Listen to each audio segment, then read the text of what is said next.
prophétises là, tu l'es déjà. C'est pourquoi celui qui a les yeux pour voir peut te dire tu n'es pas un petit personnage. Et c'est pourquoi même dans ta galère, les sorciers te poursuivent pour t'attaquer. Ils t'attaquent pas parce que tu es beau. Ils t'attaquent parce qu'ils arrivent à voir quelque chose que toi tu ne vois pas. Votre problème, c'est que vous ne savez pas que même le monde obscur a accès à certaines informations. Jésus qui est le Fils de Dieu vient au monde et ça ne vous choque pas que Siméon, le prophète, est dans la même localité. Siméon n'a pas vu l'étoile. Or Dieu a dit à Siméon, tu ne mourras pas tant que tu ne vois pas le Messie. Mais le Messie vient au monde, les prophètes n'ont pas vu. Et c'est des mages, des magiciens, eux qui ont vu l'étoile.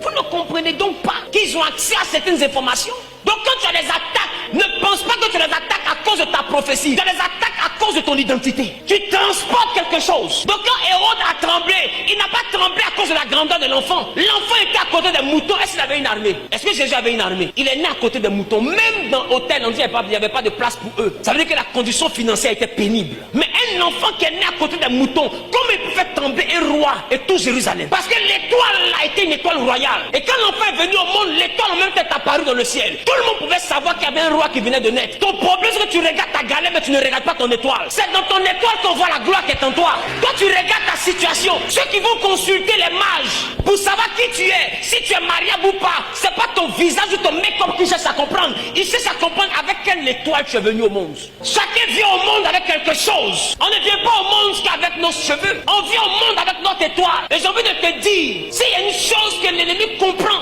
qui permet à l'ennemi de toucher notre trésor, c'est la sexualité. Est-ce que vous savez que tout ce que Dieu te donne, il le donne sous forme spirituelle, mais c'est caché dans ce qu'on appelle l'âme.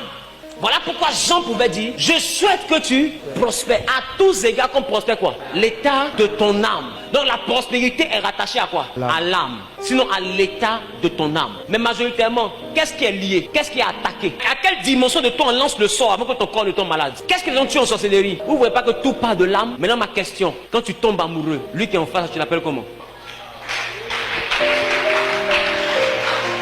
Ça veut dire que tu reconnais qu'il est une autre partie de ton âme. Tu sais pourquoi tu dis âme sœur? Parce que le rapport sexuel unit automatiquement deux âmes.